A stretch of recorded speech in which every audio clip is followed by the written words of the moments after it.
It's Wednesday, so it must be time for the word of the week. This week's word is a verb, and it is xenidzo. Xenidzo means I receive as a guest, I host, I entertain, or even I surprise.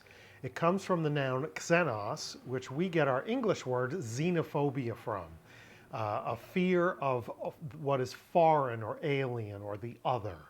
So Xenos, the verb form, is about hospitality, generally speaking. It's about bringing in the alien or the foreigner, the one who is not of you.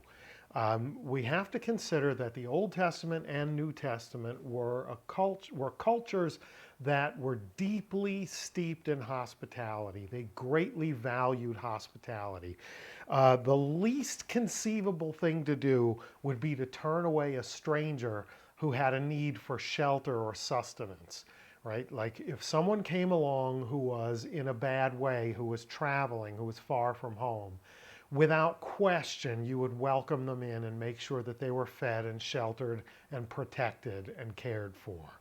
So with that in mind, let's go to Hebrews chapter 13, verse 2. This is from the ESV, and I've supplied the Koine.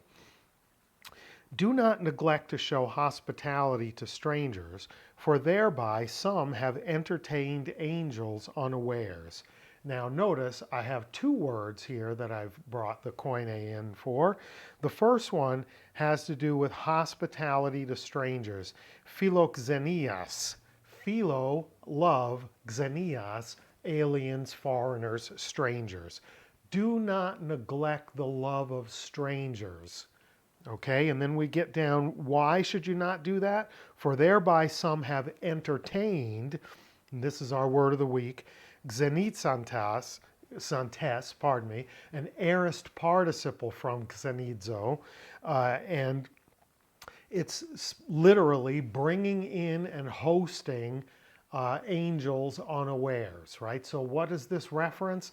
Very clearly, this is a reference back to Genesis chapters 18 and 19, the story of Sodom and Gomorrah, when the strangers come to Lot's home, and the strangers are angels who have come to deal with the cities of Sodom and Gomorrah. And they are welcomed in and cared for in an extreme fashion, in a fashion that people throughout the centuries have found mind-blowingly over the top and distasteful. How can I even process that this man would offer up his children to this perverse and depraved mob rather than give them the strangers that were asked for? We struggle with that. It seems out of our ability to comprehend. And here's something I want to say about that. Every single one of us, regardless of being in Genesis, being in the book of Hebrews, being in medieval Europe, being in the Old West in America, or being wherever you are right now, is the product of a time and place. And there's a real tendency for us to want to superimpose on other times and places the values that we hold dear. And to do so is unfair, to decide that those people who are from a different time and place are morally bankrupt or deficient because they don't live and value things the way that we do. It sets us up for a fall, because someday there'll be others looking back at us and wanting to superimpose the values of their time and place on us. So, would I do that? Would I offer up my children to the depraved mob to shield a stranger? I'm going to tell you point blank, I would not. I don't have that in me. I might have it in me to want to fight the mob to protect everyone in my house, including the strangers, but I'm certainly not offering up my children to protect the strangers, because that's not consistent with my time and place. But you don't have to superimpose your time and place on the time and place of Sodom and Gomorrah. Let us carry on and take a look at the next use where our word of the week is used to describe a surprise. How is something foreign or alien like a surprise? When something pops up that is alien to your expectations, when something happens that is foreign to your pattern of experience, it's a surprise, right?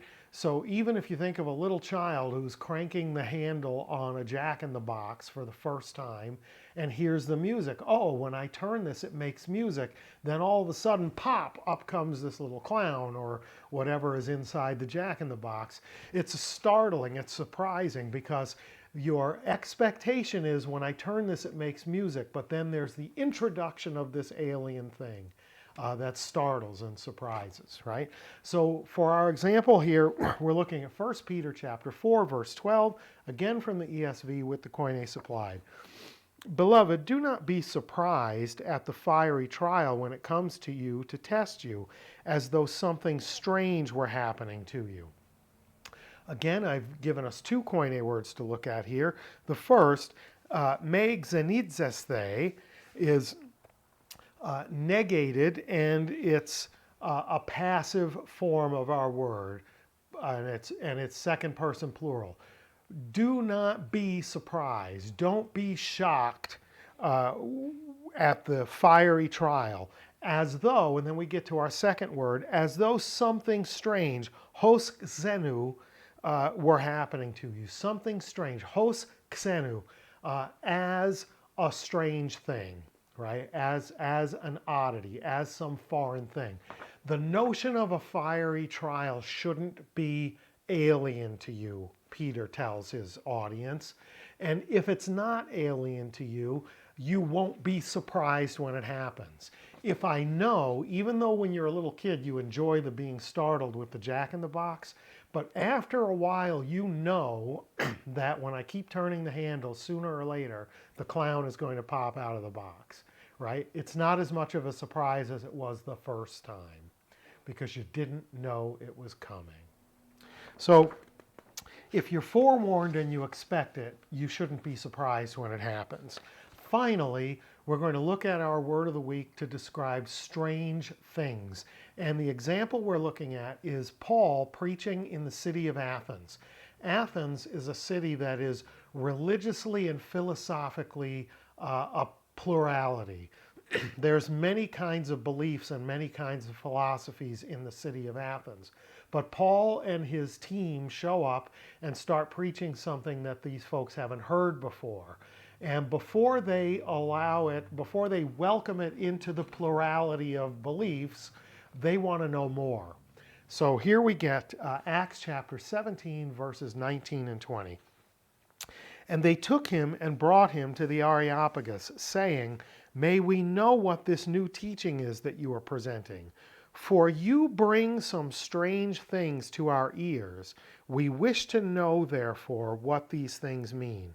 And strange things here is xenidzanta. It's an aorist participle, and it's neuter plural. That's why we translate it things. It's a neuter participle, so it's not a he or a she, and it's plural, it's things.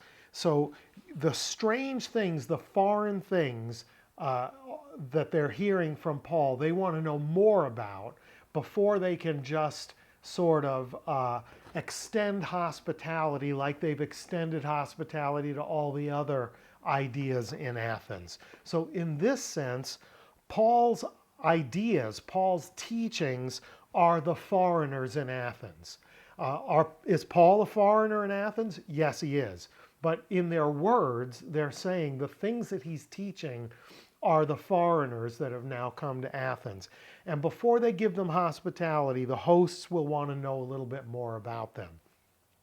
That in and of itself is a good policy.